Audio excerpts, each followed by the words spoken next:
गरीब भाई की अमीर बहन। किशोर और पिद्दी दो भाई बहन थे। पिद्दी बहुत खर्चीले स्वभाव की थी। वो जितना कमाती अपने ऐशो आराम में पैसे उड़ा दिया करती। लेकिन किशोर समझदार था, घर को साथ लेकर चलना जानता था। अपनी बहन के जितना कमाता तो नहीं था, लेकिन फिर भी वो किसी तरह घर का खर्च चला लेता था। एक दिन पिद्दी किशोर से कहती है, किशोर, तुम थोड़ा ज्यादा क्यों नहीं कमाते? मेरे दोस्त रोज मेरा मजाक उड़ाते हैं। अरे बहन, मैं कोशिश तो कर रहा हूँ। अच्छा सुनो, अगले महीने रक्षाबंधन है, मुझे सोने का हार चाहिए, इससे कम कुछ भी ना लूंगी। अरे दिला दूंगा बहन। किशोर को पूरी रात नींद नहीं आती। उसके दिमाग में बस ये चल रहा था कि उसकी माली हालत इतनी बिगड़ चुकी है, अब वो सोने का हार कहाँ से लाएगा। अगले दिन किशोर सुबह सुबह घर से ये बोलकर निकल गया कि पिद्दी, मैं गांव से बाहर जा रहा हूँ, कुछ दिन घर नहीं आऊंगा। किशोर ने अपने काम के साथ साथ फेरी में कपड़े बेचने भी शुरू कर दिए, जिससे वो ज्यादा से ज्यादा पैसे कमा सके। रात में वो एक बिल्डिंग की चौकीदारी भी करने लगा। अपने काम से थोड़ा बहुत समय निकालकर बस कुछ घंटे की नींद ले पाता था। और कब वो कुछ दिन एक महीने में बदल गए और रक्षाबंधन भी आ गया, पता ही नहीं चला। लेकिन किशोर अभी तक घर वापस नहीं लौटा। जहां वो काम करता था, पिद्दी के नाम का गुल्लक रखा हुआ था। किशोर ने उस गुल्लक को फोड़ा और सारे पैसे इकट्ठा करके एक सोने का हार खरीद लिया। घर में पिद्दी किशोर का इंतजार कर रही थी। तभी किशोर आता है। कहाँ चले गए थे? 4 दिन का कहा था और 1 महीने से पता नहीं कहाँ गायब हो गए थे। मैंने बस एक हार मांगा था और तुमने तो घर ही छोड़ दिया। अरे मुझे थोड़ा काम मिल गया था। कुछ नहीं, सब समझती हूँ, बहाने थे तुम्हारे। अपनी बहन के लिए इतना भी नहीं कर सकते, कैसे भाई हो?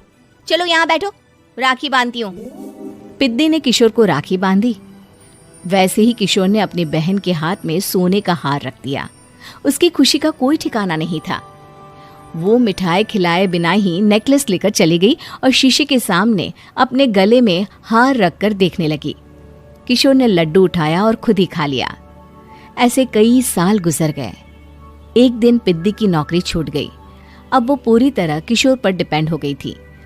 आए दिन किशोर को अपने महंगे महंगे शौक गिनाकर उससे पैसे मांगा करती थी। किशोर, कुछ पैसे देना, मुझे पार्लर जाना है। किशोर बिना कुछ बोले उसे पैसे दे देता। ये क्या, 500? अरे इतने में तो मुझे पार्लर में एंट्री मिलेगी बस। अच्छा, देता हूँ ना ज्यादा। अरे कैसे भाई हो, अपनी बहन के लिए इतना भी नहीं कर सकते। किशोर ने जेब से 2000 का नोट निकाला और उसे दे दिया। किशोर गरीबी में रह लेता था, लेकिन अपनी बहन को कभी कोई कमी नहीं होने देता था। बेटा, पिद्दी तुम्हारी बहन है, उसे कभी किसी चीज की कमी मत होने देना और उसका ध्यान रखना, क्योंकि भाई का फर्ज होता है अपनी बहन का ध्यान रखना। किशोर ने माँ की कही ये बात हमेशा के लिए याद कर ली थी। शायद माँ की इसी बात की वजह से किशोर पिद्दी की हर जिद पूरी करता चला आ रहा था। किशोर, आज मैं अपने दोस्तों के साथ पार्टी करने जा रही हूँ, मुझे कुछ पैसे दो ना। किशोर पिद्दी को समझाता है, लेकिन पिद्दी नाराज होकर चली गई और अपने कमरे में सुबक सुबक कर रोने लगी। किशोर अपनी जेब से कुछ पैसे निकालता है और पिद्दी को दे देता है। किशोर खुद कभी अच्छे कपड़े नहीं पहनता, लेकिन पिद्दी को राजकुमारी की तरह रखता।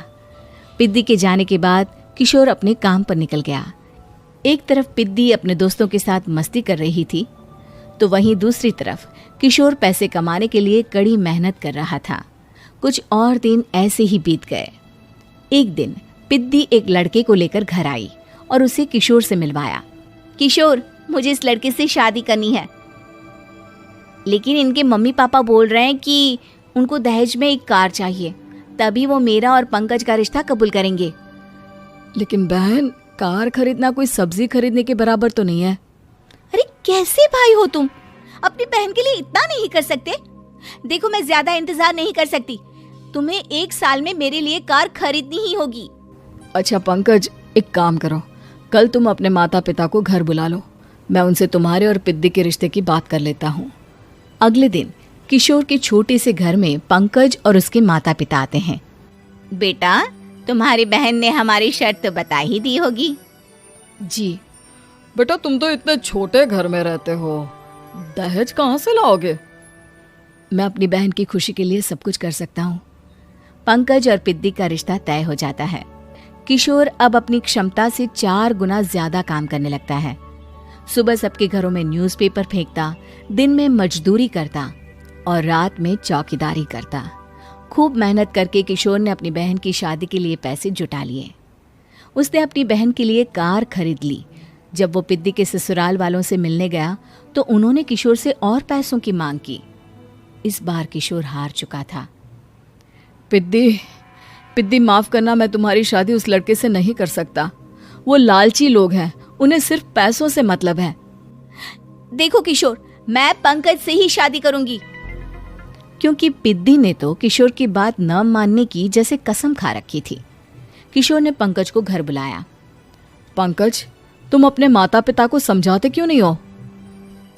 भैया, वो हमारी शादी के लिए मान गए, मेरे लिए तो यही बहुत बड़ी बात है। हम एक काम कर सकते हैं, दहेज की रकम में से कुछ पैसे मैं आपको दे देता हूँ। अरे लेकिन समाज वाले क्या कहेंगे? अरे जब दुनिया को पता चलेगा तब ना। अच्छा, कुछ पैसे मैं अपने मालिक से कर्ज में ले लेता हूँ। कुछ पैसे पंकज देता है, कुछ वो कर्जा लेता है और अपनी उम्र भर की कमाई वो अपनी बहन की शादी में लगा देता है। आखिर में पंकज और पिद्दी की शादी हो जाती है। पिद्दी की विदाई के बाद किशोर बिल्कुल अकेला पड़ जाता है।